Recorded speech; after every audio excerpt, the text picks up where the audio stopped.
Good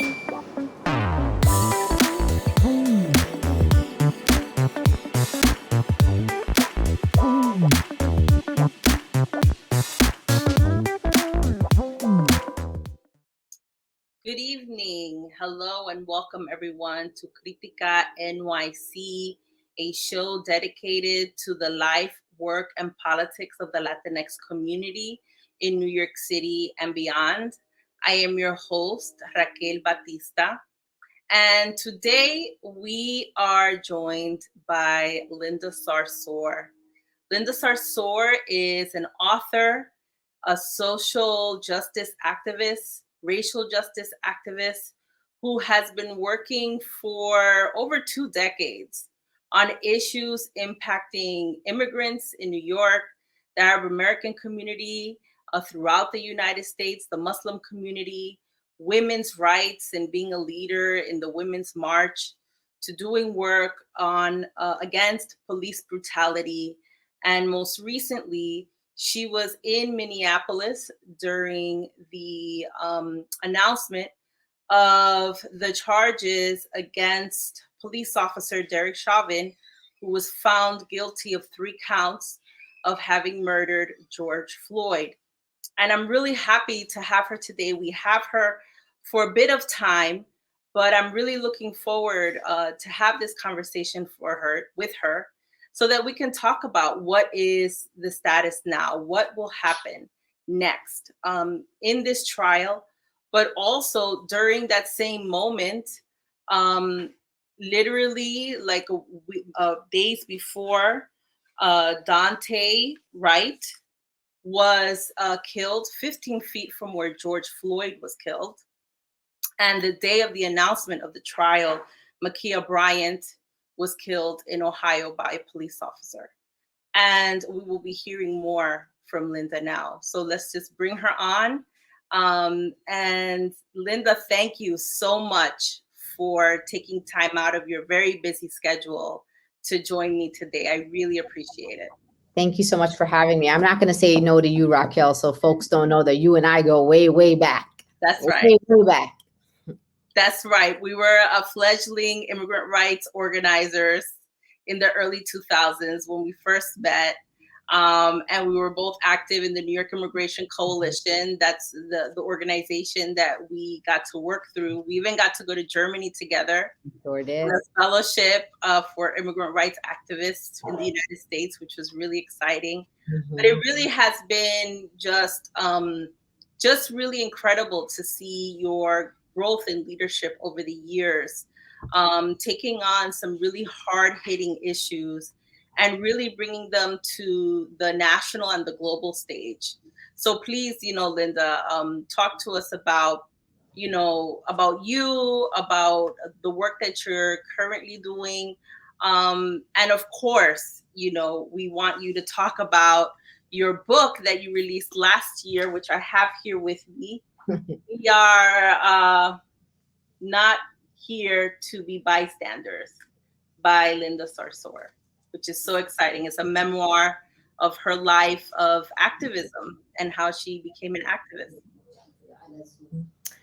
I'm so again deeply honored and humbled to be here with you, Raquel. You know me a long time. I was a young budding organizer who really came up after the horrific attacks of 9/11. I was not trying to be an activist. This is not my dream. This was something that I felt I was chosen for. My community was being targeted by all levels of law enforcement in the immediate aftermath of 9/11. And as a born and raised New Yorker, Brooklynite, these were my people. And I decided that I wanted to use my skills, my talents, my bilingual abilities to defend the rights of the people in my community. And as I continued in this movement and meeting people like you and meeting people from the Latino community and meeting African-American organizers, meeting Indigenous organizers, Asian American Pacific Islanders, and also people who work on issues outside of immigration, issues of racial justice, police brutality, police accountability, I just started understanding the intersections. And I decided that I was going to be an intersectional organizer.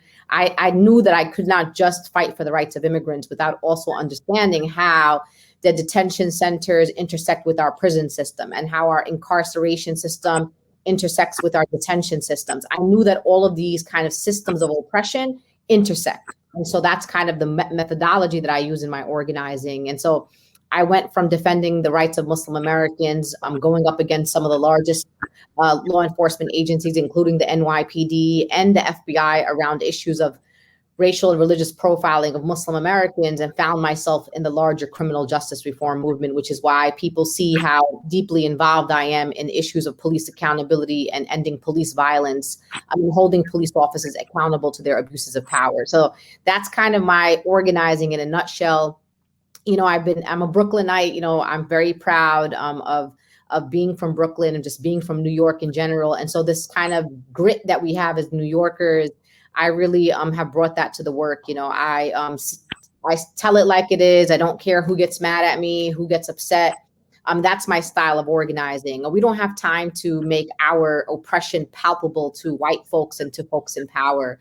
And so, as you know, I'm very controversial because of the positions that I hold, and also the way in which I express my positions in ways that are unapologetic. Like, I have nothing to apologize for. I'm going to fight for my people. And when I say my people, that means everybody. I am really, truly believe that our liberation is bound up with one another. And that's just how I organize. Yeah, and let's just touch on a bit, you know, more about your background, like, because you are a Palestinian, your family comes from Palestine, and I know that the issues that impact Palestine and the liberation of Palestine is very much important in terms of the work that you're doing as well. Absolutely. I mean, you know, as a Palestinian, I come from a lineage of oppression. I mean, the Palestinian people have been under an illegal military occupation for over 70 years, funded by the US government. And, you know, I'm a daughter of Palestinian immigrants. My parents came to America, you know, to do what many immigrant families do, which is to seek a better life. They did not believe their children deserved to grow up under a military occupation. And as an American, I always think to myself, why is it that we don't have adequate health care? Why is it that we don't have infrastructure and transportation in poor communities? Why are people high rates of unemployment in Black and brown communities? And we have, you know, we're always complaining we don't have enough for Medicare for all. We don't have enough for this. We don't have. And I want people to know that billions and over the last, you know, at least decade, trillions of dollars have went to literally uphold the military occupation and dehumanization of the Palestinian people, literally on the American taxpayer dollar dime. So again, these issues intersect, Raquel, because, you know, we are global people. Many of our communities are not just, you know, connected to this land here, the United States of America. We are intertwined with people that we love all over the world. And as a Palestinian, I am very deeply connected to my roots in Palestine. I have visited Palestine many times. I have family that lives in Palestine. And I see Palestine as the social justice issue of our time. It is the global social justice issue. When I say to people about Palestine, Palestine today in 2021 is like apartheid South Africa many decades ago. And there were so many people in the United States that stood up against South African apartheid. And today, I'm asking people, and as part of our movements, to also stand up to the apartheid that is happening in Palestine, again, funded by US taxpayer dollars. So there's definitely intersections, even on detention and incarceration. There are many for-profit prison industries, believe it or not, that make money and profit all over the world. The same detention centers that hold immigrants and people of color here incarcerated are also the same for-profit companies that are making money in places like Palestine, who are detaining Palestinians, companies like G4S, for example. And so again, oppression has intersections and it's intertwined. And that's why if oppression is going to be intertwined, then our liberation has to be intertwined with people all over the world. Yeah, you know, Linda, I brought you on. You know, this show has really been focused on Latinos, Latinx communities. And you are our first non-Latinx person that's actually been on the show. But I thought that it was really important to bring you on because of the fact that you're doing this critical work that really does impact Latino communities in the United States, in Latin America, in the Caribbean. And, you know, and when it comes to this issue of, you know, just bringing it to the police brutality issue and the recent trial of Derek Chauvin, the police officer who killed George Floyd, that also brings a lot of memories to Latino communities who have also suffered at the hand of police brutality, and what you call like mano dura, these sort of policies that are very hard on poor communities and poor communities of color, that end up with death, but also high incarceration rates and other things. So, please talk to us a little bit more about your recent experience in Minneapolis. Um, and what is it like? What's the mood there? How are things, especially, with the trial, with the charges? He's found not guilty. I mean, he's found guilty. You see, like I'm already like programmed, I felt like he wasn't gonna be charged guilty. Mm-hmm. And it actually is like, oh yeah, they did this, and it really is. Even though people say it's a victory, but it's a Pyrrhic victory, right? It's not a win that we're looking to have necessarily, right? We paid too high of a price for this. Absolutely. I mean, and first of all, I'm honored to be the first non-Latina or Latino to be on your show. Just to that point, I grew up in Sunset Park, Brooklyn. I was born and raised in Sunset Park, and it's a place where I organize. And if there is one community that I have extremely deep relationships with, it is the Latino community. I mean, my mom lives on a block in Sunset Park that is Central American, old grade Puerto Ricans. So I had such a great upbringing in a community that was overwhelming majority Latino and Latinas. And I'm very, I feel like a lot of who I am is also taken from the stories and the resistance I've heard from Puerto Rican elders, Dominicans, and folks from Guatemala and Mexico and Honduras, who literally were my neighbors. I went to school with them. I grew up with them. The issues that I work on, Raquel, deeply impact Latino communities. When we think about police brutality, oftentimes we do hear and we see a lot of, campaigns and visibility around some of the cases, particularly around Black men. But there are Latinos who just recently in the last year have been murdered at the hands of police. And these are only the ones that I know about and that I am connected to. The case of Sean Mentirosa in California, who literally the last text that he has sent to his sisters was, please sign this petition for George Floyd. Here was a young Latino who was protesting and who was in solidarity with the Black community over a police violence case, who he himself with his hands up got shot in California. The story of Alan Felice, who recently in the last year was shot and killed by the New York Police Department. We just saw about 2 weeks ago, Adam Toledo, who was shot in Chicago in an alleyway. Also, after body cam footage, we saw that he had his hands up.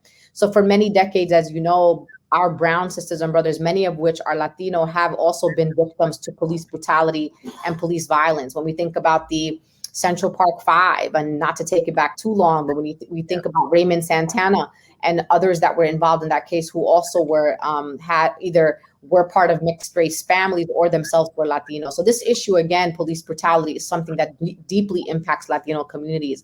I went to Minneapolis a few times, and we were very close with the George Floyd family. We are very close with the George Floyd family. And so we went there on Sunday, the Sunday before the verdict happened, to be with them at the closing arguments and to kind of be there in solidarity. Because to your point, Raquel, I wasn't sure what's going to happen. In America, the norm is that cops do not get held accountable. Being in a ballroom with them at a hotel, watching on a big screen where his family is very large, Raquel, it actually reminded me of a lot of Black and, Palestinian and Latino families, like cousin, uncle, nephew, everybody was there. And, listening to them say guilty once, guilty twice, guilty three times, it was just remarkable. Tears, there was some sense of closure. It wasn't that they felt that there was justice, but it was a closure to a family. And, as you saw in the trial, they had to watch that video multiple times, different angles.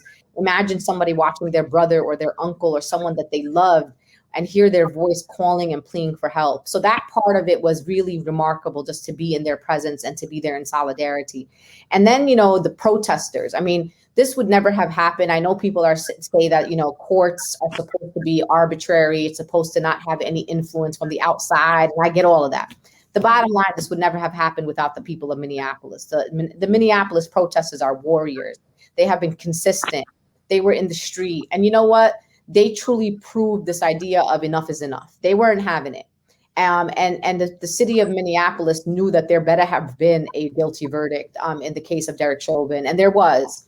And those, jurors who were very diverse. There was like 4 white women, 4 white men.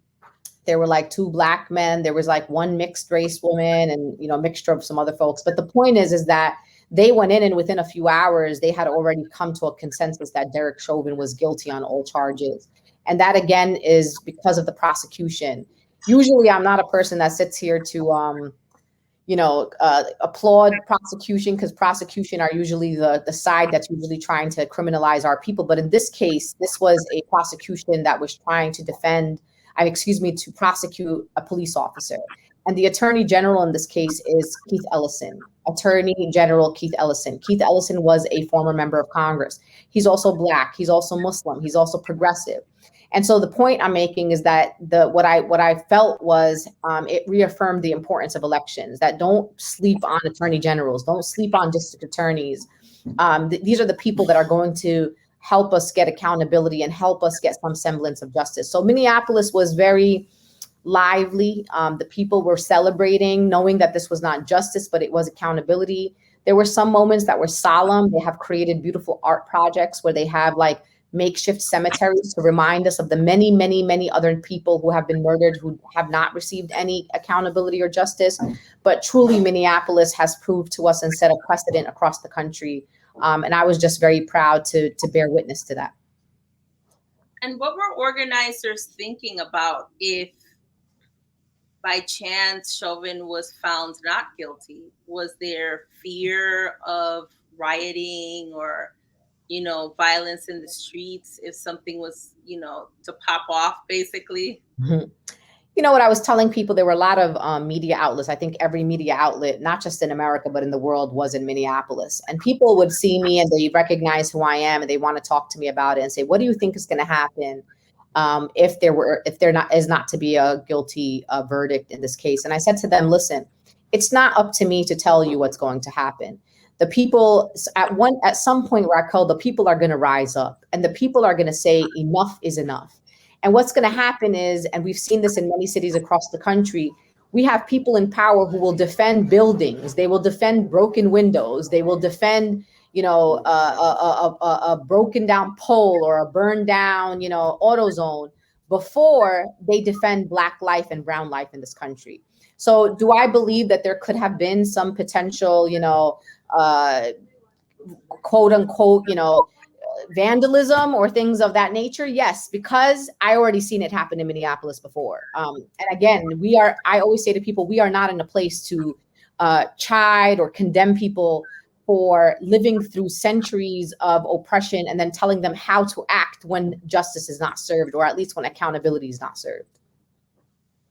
Yeah. And then sadly, right, literally like minutes from the announcement of the verdict, then we hear about Ma'Khia Bryant in Ohio. You were mentioning to me before we went on air that you are planning on going to Ohio to visit. Can you tell us a little bit about what sort of things are you going to be doing over the next few weeks? Ma'Khia Bryant is a 16-year-old Black girl who was in foster care. She had been bullied for a number of weeks, maybe longer, had told adults in her life that she was being bullied and really received no protection. And that's just kind of the story of Black girls in particular, that they just do not get the attention and protection that they deserve. And what happened was, in that story, as you saw in the video, is adult women, I'm talking about women who are in their late 20s, who came to her foster home to actually engage in physical abuse of a 16-year-old girl. And this girl was defending herself. And people have pointed to a video of where she's holding a house knife and have basically used that to justify her murder by the Columbus Police Department. And what I say to people is, and you know this, Raquel, I went to school in New York City. I went to John Jay High School in Park Slope, Brooklyn. I went to a school at the height of gangs in New York. I mean, my school is, for example, known to be a Latin King school. And so I watched unarmed school officers in my school. I've watched teachers, deans, assistant principals literally break up fights with kids with knives, with box cutters, razors. We've seen this in schools across America. We have also seen that the police officers are capable of taking and apprehending white violent men that are either holding machetes, they're holding AR-15s. I mean, we've seen it. We've seen the videos, the montages. And so I'm not going to engage in any justification of the murder of Ma'Khia Bryant. I believe that there would have been at least 3, 4, 5 more options for the police officers, and that there were already police officers that were on site before this particular police officer came and within 20 seconds shot Ma'Khia Bryant dead. And so we have been in contact with the family. One of the reasons why we've been in contact and people have reached out to us is because all of a sudden the conversation went from a 16-year-old girl was murdered by the police to a conversation about how this particular police murder was being justified. And of course, that's not everybody, but there were enough people to engage in this conversation that did not give Ma'Khia her due as we raise awareness on other police violence cases. And so for me, Ma'Khia Bryant is like Breonna Taylor. She is like Alan Felice. She is like George Floyd. It may not be the exact same circumstances, but I truly believe this was not just an unjust police murder, but this was just adult after adult after adult that have failed a 16-year-old beautiful girl. Many of you have seen her on TikTok. I mean, she was doing videos about hair products, and she was just joyful. Everyone that we've spoken to, friends of hers, classmates of hers, everyone says, you don't understand. What you saw in that video, that knife, that girl is not Ma'Khia. Ma'Khia was a joyful, intelligent, a beloved young girl, and that's how we're going to treat her. We're going to treat her like she's a young girl and give her her due. Yeah, it really is very tragic, the whole situation, and that it got to that point where the officers weren't able to just diffuse the situation, right? And so, the conversation is always about our officers getting the training. But then there's been this real conversation about defunding the police and restructuring and not having armed police and having social workers in place. Can you talk a little bit about that agenda and what you see will happen in states and nationally? Absolutely. I mean, a lot of people get really uncomfortable when they hear this term defund police. And to be clear, what we mean by defunding police is, I'm going to give you a New York City example. The New York Police Department's budget is larger than the Department of Education, the Department of Transportation, Departments of Parks and Recreations, the Department of Health and Human Services. So if you take all of our New York City agencies and you add their entire budgets together, the NYPD's budget is still larger. And so what I say to people all the time, what we are asking for is to reallocate funding from the New York Police Department, decrease their funding exponentially, and put it into mental health services, put it into clinics, into hospitals, into economic opportunities, into transportation, into actual services that our people need. One of the things I tell people, Raquel, all the time is like, when you are studying to be a licensed social worker or a mental health provider, you could be going to school anywhere from 7 to 9 years to be trained to be someone who could provide mental health services. How do we expect police officers who go to a 6-month academy to be the ones to engage people who are mentally ill? They're the ones that get called when there's a homeless person sleeping in your building or on the sidewalk or in the train station. They have nothing to offer homeless people. They have nothing to offer people who are mentally ill. These people need case managers. They need social workers. They need a crisis mobile units to go out there. And these have been modeled in other parts of the world and they work. We have to just make them happen here. And so, like, for example, we've seen cases where mothers call the cops or call 911 because they have a child who's engaging in a mental health episode, a bipolar episode. And what happens? The cops come, instead of helping, they shoot them. They kill them. That's not the kind of policing we need here. So what we're saying is decrease the funding from the police department and actually put it into critical services, into education, and into bettering our community. Crime comes from poverty. When people have, Raquel, everything that they need, crime rates immediately decrease exponentially. When we look around the country and you look at places that have low crime rates, ask ourselves, why do they have low crime rates? because they have great economic opportunities. They have the best schools in the country. They have the best hospitals, the best mental health and critical care. And so that's what we're saying. I believe that that's going to work if we try to pilot it here. We just need the will from the political will of our politicians to do that work. I think we're going to do it in New York. I think with this upcoming mayoral election, I think people are really being put on the spot. And I think they're going to have to commit to some sort of level of defunding the New York Police Department. Yeah, I think what's incredible about your work over the years is that you have always connected the issues that you work on to elections, right?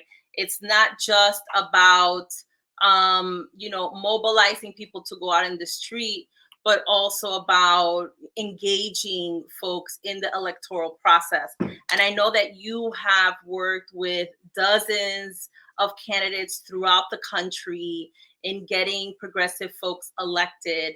And getting them into positions where they can make a difference, such as the Attorney General, Keith Ellison. And, that's really important that people always keep that in mind, right? It's not about politics as usual. And I think that we did see this sort of activation now for the presidential election. We definitely saw it here in Georgia. As you know, I'm based in Georgia right now, and folks really came out during the Senate races. But, communities are also feeling the backlash of that activism, right? It's not just we're active, we get out there and we win. Sometimes we do have losses, and then how do we continue having that momentum going?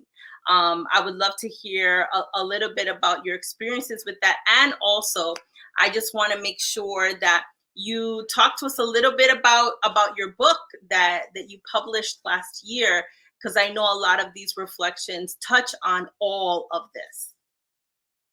Absolutely. I learned early on, Raquel, that you can't just organize in the streets without integrating that into the politics. If you're going to be someone in power and you're going to represent my district, or you're going to represent my city, my state, and my country, you need to reflect my values. And so what I've been doing and focusing on for the last 15 years is mass voter registration here in New York City amongst immigrant communities across New York State and really across the country. I went to Georgia after the general election, and I lived there for about a month and maybe about 5 weeks organizing that Senate race. And it was really, truly African-American, Latino, and other brown communities who really came out in droves. I saw them. The early voting lines were absolutely impressive. And remember, they had just voted. And to your point, there's always consequences to when Black and brown people build power. What happens is white supremacy and white supremacists and Republican Party will try everything that they can to suppress the vote. And that is what is happening in states like Georgia and across the country, which means that our power building is working. That means we are threatening the current powers that be that have always opposed our values and opposed the progress of our communities. And so we got to keep on the course. Elections is not liberation. We're not going to get liberated through the ballot box, but it does some harm reduction. And it allows us to get leaders that we deserve, like the Ilhan Omars, the Cori Bushes, the Rashida Tlaibs, the AOCs of the world, and the many local elected officials that we have elected here in New York City. The increased number of Latinos representing us on the city and on the state level has been tremendous and remarkable. Most of whom align with our values. Because remember, just because people look like us or speak our language doesn't mean they always reflect our values. But we have been fortunate to have people that do that. And so that's why I continue to focus right now. As you know, in New York City, we have such an important election coming up in 2021. We have the June 22nd primary. We have literally over 26 city council seats that are open across the city. We have a New York City comptroller race. We have a public advocate race, the race for a New York City mayor. I mean, this is one of the most important elections that we've had in a really long time, at least in my opinion, because all politics is local. Yes, what happens on the presidential is important, but trust me when I tell you that you will feel direct impact when you engage in local politics. And my book, Raquel, to your question, really is a chronicle of my life, but really how I got into organizing and a lot of the triumphs and tribulations and trials that we've experienced, and I've experienced personally as a woman of color organizer, as a Muslim organizer, not just here in New York, but across the country. And really my book is, a way to inspire people and to remind you, you don't have to be a trained organizer. You don't have to study organizing. that we all got a role to play. And the reason why I called my book We Are Not Here to Be Bystanders is exactly for that reason. I don't believe we are here to be bystanders. We have been watching an increase in anti-Asian hate. There was literally a man just a few days ago whose head got stomped on, just literally in broad daylight. We watched a woman get beat up in front of a building. We have watched horror, particularly of Asian elders being harassed. We have watched hate crimes against undocumented people, LGBTQ people, policies and incidents of hate against Jewish community. I mean, and Muslim communities, refugees, and it's an ongoing and ongoing and ongoing. And so my book really is about trying to find your place and your role in this world, in this organizing and in this community, in hopes that we work together to make this country truly a country that reflects our values and principles and lives up to its ideals. And I believe in this country, a lot of times, Raquel, people tell me and they troll me online. They say, if you don't like it here, go back to where you came from. I always say to people, listen, I came from Brooklyn, but okay. I say to people, listen, if I didn't love this country, if I didn't love New York City, I would be doing something else with my life. I would have a different job and I would just be like, look, this is how it is. I can't do nothing about it. But I believe in the potential of our city and our country. And it's why every day when I wake up, I'm like, okay, what can I do today to make someone's life better, to make a community better, to make a neighborhood better, and hopefully at some point to make our country better. Excellent. Really, thank you, Linda. And for our viewers, Linda, can you tell them where can they find more information on the organizations that you work with? How can we support families that are living through the killing of their loved ones by the police officers? Let them know what can they do to help be, with the marching, with the protests. What are other ways to help? Absolutely. There's so many ways that people can show up. And I think sometimes when people don't show up, it's because they don't know how. If you hear that there's a rally in your community, show up. 1 + 1 + 1 equals mass mobilization. And so sometimes people think that they're one person, their one body doesn't count. But trust me, when we tell you, it counts. Also, when there are police killings that happen, oftentimes you will see these GoFundMes that go up to support these families.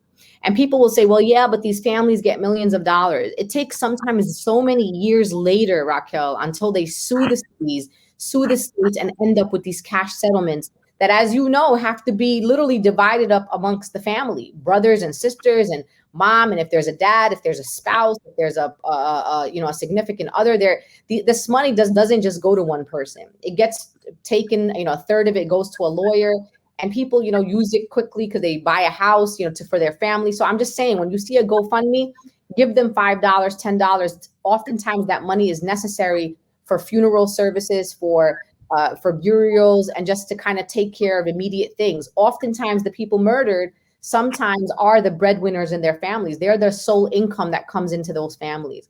I also ask that when you hear about a police killing that happens in your community, that you immediately go to your elected officials and you tell your elected officials, I need you to use your voice to demand justice for this person and that person.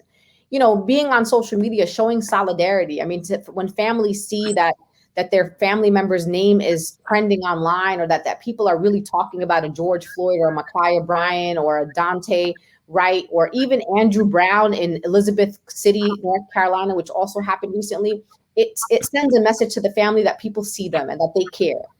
So that's really what it is show up, be there, donate when you can. If you want to follow some of the work that I do in this particular area of work around criminal justice reform, you can follow Until Freedom.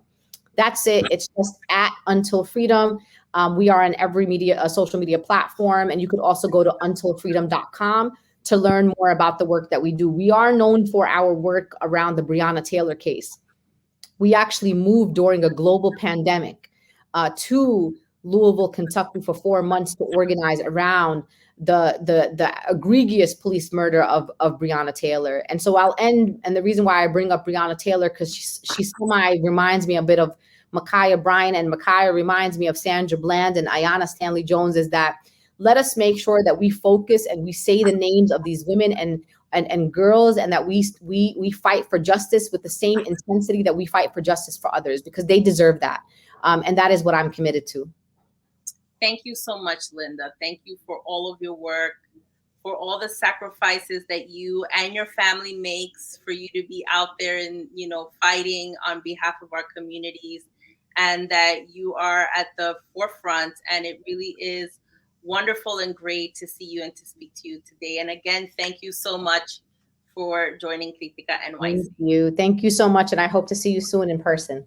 Great. Thank you.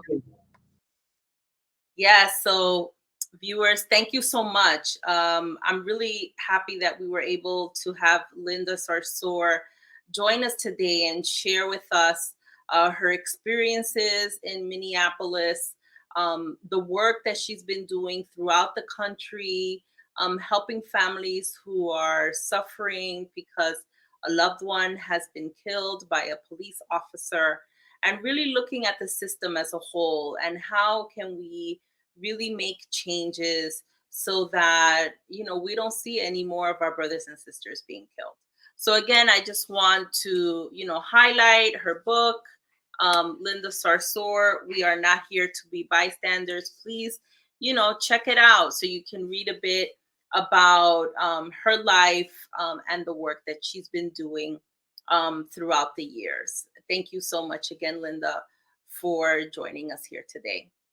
So for the remainder of our show today, I'll just be sharing a few things. Critica NYC now has been on the air with the Manhattan Neighborhood Network for almost a year now, and we have been putting out a lot of content on issues that have been that impact the Latinx community. And really, Critica NYC was born out of sitting around because of lockdowns, thinking about our lives, thinking about how politics and policies impact our everyday lives. And all of us know that critical decisions that are made can have devastating impacts on us, and also have really great and wonderful impacts on our lives to help us grow and realize ourselves as human beings. And so this is why, this platform, this show was created. And, I always want to thank Zenaida Mendez, who is our executive producer and also a longtime friend of mine, who was the person who approached me about doing this show. And so, we're going to continue, putting out content as we grow and continue in this work. I'd like to announce that we are seeking a production assistant intern. We are looking to have someone to help us out in planning the show and making these shows happen. We're looking for someone who is interested in communications, in media, in podcasting, who can help do outreach to critical community stakeholders and organizers and activists and elected officials. Definitely, we're looking for someone who's bilingual Spanish.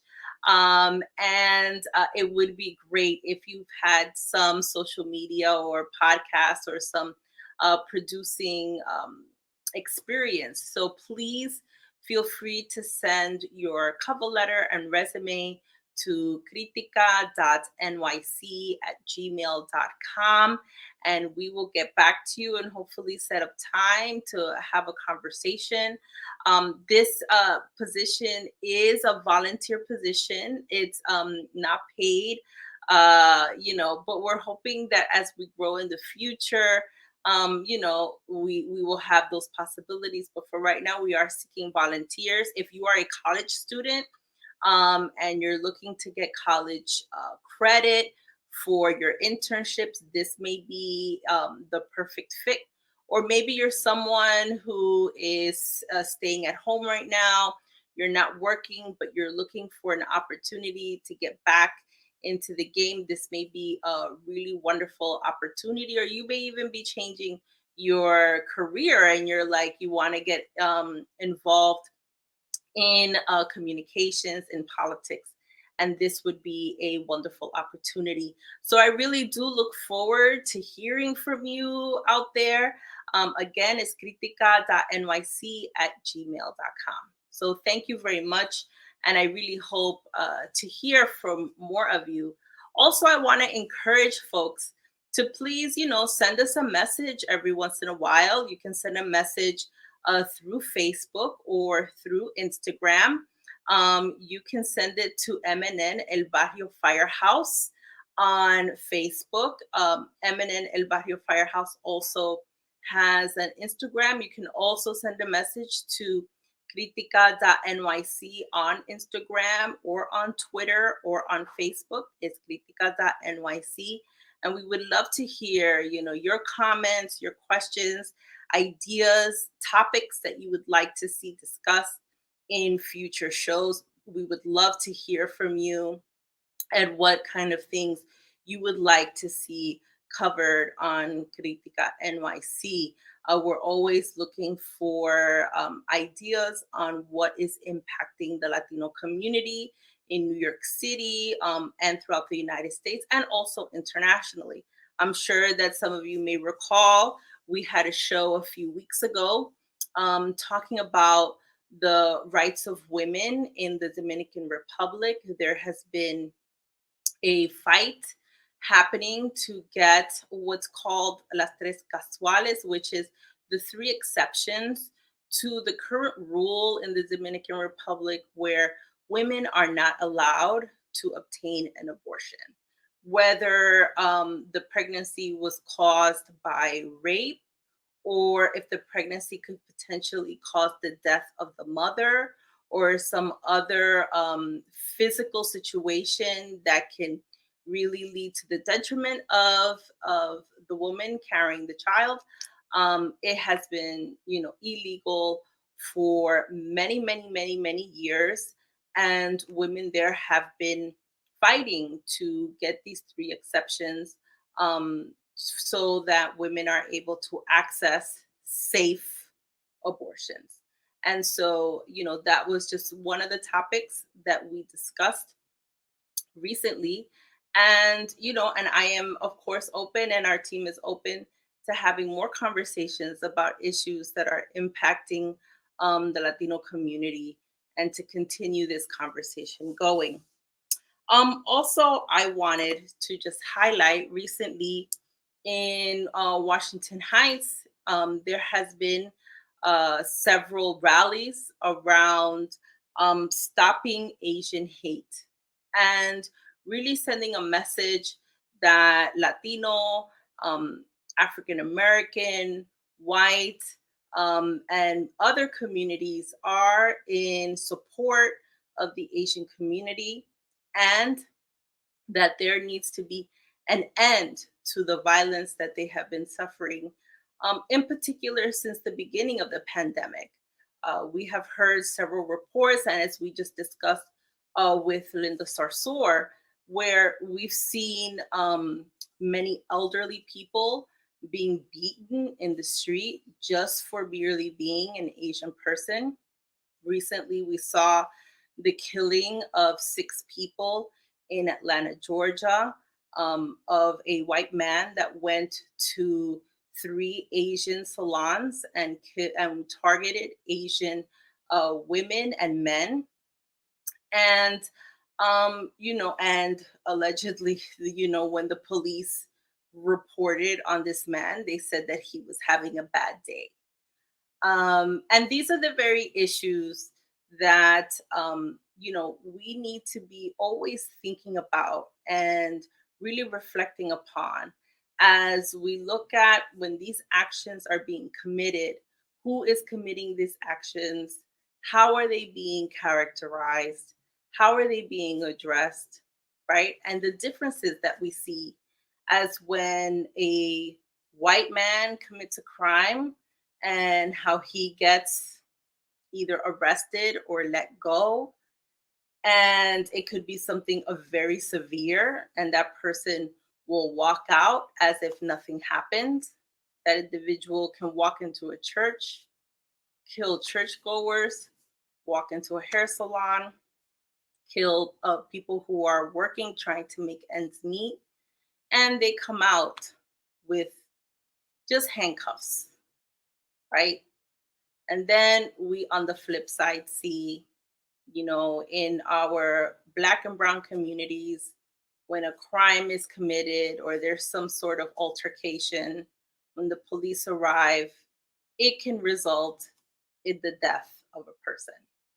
And so as we, continue to talk about these issues, we really need to think about how can we change these situations both systemically and as individuals. That when we're going into the situation, how is it that our biases, our prejudices, our own racism, how does that color a situation?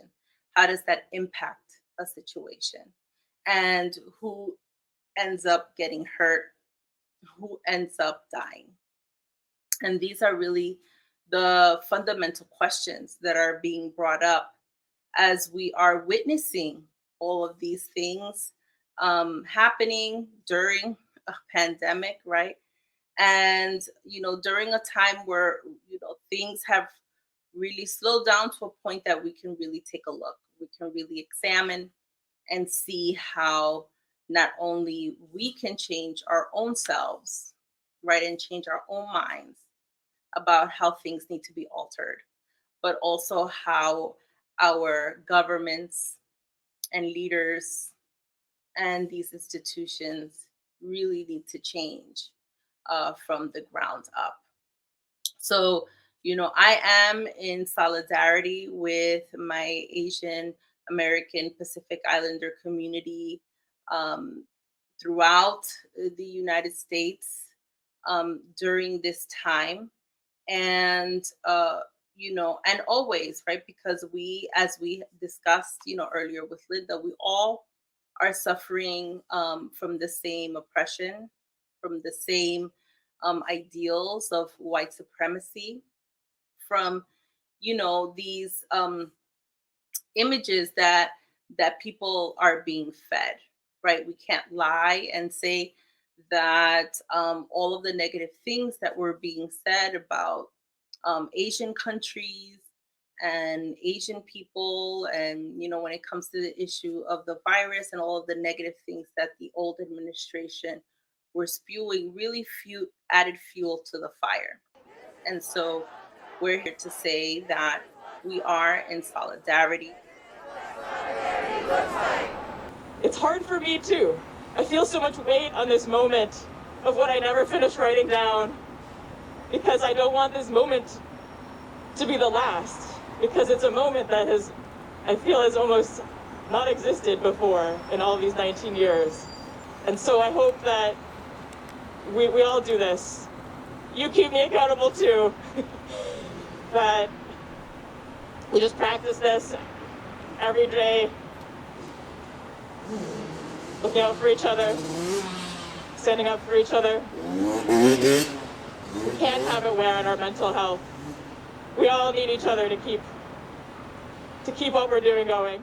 Stand up, fight back. When Asian lives are under attack, what do we do? Stand up, fight back. When Filipino lives are under attack, what do we do? Stand up, fight back. When Chinese lives are under attack, what do we do? Stand up, fight back. When South Asian lives are under attack, what do we do? Stand up, fight back. A lot of our brothers and sisters marching this past weekend in Washington Heights and East Harlem, and working hard to really bring awareness and education, but also to show that Latinos, African Americans are in solidarity with the Asian American community. So, let us keep up that fight and, remind folks that we need to be there for it. We have each other. We have to have each other's back throughout all of this. And, and I have to say that Linda Sarsour has really been the example of this, right? Of having this solidarity with many communities, right? And we know here in New York City, right, our neighbors, our friends, our family members, right? We can be all in one family and, have a Latino, Black, Asian. So, here we're showing a few pictures from this weekend's past march and rally, and just a wonderful opportunity as the weather gets nicer to be able to come together in a safe way to fight against um, racism, fighting against these oppressive ways, and really being there for our communities. So I know some of the organizations that were a part of this march include Word Up, Answer Coalition, and several other organizations. I know Joanna Fernandez, who wrote a book about the Young Lords, was one of the people also at this march, including artist Immortal Technique, who was there as well. So it was great to see the community really coming out in support of the Asian community. But as we see, in several of the poster boards, this is also about, how do we really create safety in our communities, right? Safety from the violence based on biases, but also institutionalized violence. So I really want to, thank those people who keep organizing, keep marching, right, and keep those issues, alive in our mind's eye. So as we begin to wrap up this show of Critica.NYC, I really want to also share my own reflections. As the month of April is wrapping up, uh, vaccinations are going up. Still, I in my family, we've had several people already get their vaccines. Um, and, people getting really excited about the summer and getting outside and doing things. But I also want to remind everyone that it's important still, while they discuss whether or not one should be wearing a mask. I think, for me, I actually feel like even with vaccine, a little safer with wearing a mask, especially if I'm going to be in a big group of folks. Because things are still, right, we're still rolling things out. They're still figuring out whether we're going to need a booster vaccines, how that is going to look like. The Mayor de Blasio, has announced that offices are going to start opening starting May 3rd. So, that plan is going to be rolling out as to how several offices that have not been open, that have not been considered essential offices, how those offices are going to start reopening and having people in the office, and how is that going to be staggered, and how folks are going to travel to work, and figuring out, social distancing and other factors within the offices. So, we are witnessing, society opening back up. I know a lot of my friends have had their children return to school this past week. They had been remote this whole time, and they decided to send their children back, and are very happy and very excited to have their children have some semblance of a pre-pandemic life, and they get, a little bit of a break while being at home. So, as you are making your decisions on, receiving the vaccine or not, and how you're going to be managing yourself as the summertime rolls around and people are going to want to be outside more, and getting back together and seeing family members. Just make sure that we just don't completely forget, because the pandemic isn't over. As many of you know, India is being hit hard, very, very hard. Very sad for our brothers and sisters in India that are really suffering from this pandemic, where they're running out of oxygen, running out of medical supplies, running out of hospital beds. People are literally dying in the street, in cars, waiting to get seen in a hospital. And so, that's just a reminder that as a world, we are still in it. And while we are all working towards, getting, trusting science, getting the vaccines, and what have you, that we all need to just also keep in mind, that these things are still happening, and just, to conduct ourselves with that in mind and not completely forget that we are in a pandemic. I know people are tired. People want to get back to normal life, but we must remember that. So just remember, just keep washing your hands. Try to keep your 6 feet distance when you can. Mask up when you can. If you decide to get the vaccine, get it as soon as possible, because the sooner we can get it all together, the better.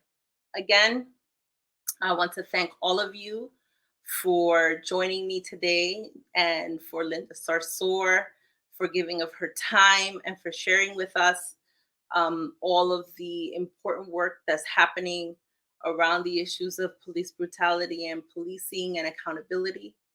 I want to thank again the Manhattan Neighborhood Network for all of its work.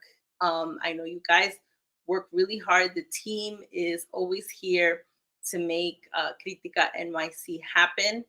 I want to especially thank Carla, who is on today, and want to thank again Zenaida Mendez, Freddie Pinto for all of the work. And again, just a reminder, if you're interested, we are seeking a production assistant intern, and please check out Critica.NYC at gmail.com. You can send your cover letter and resume. Again, everyone, thank you again. Stay safe and have a wonderful week.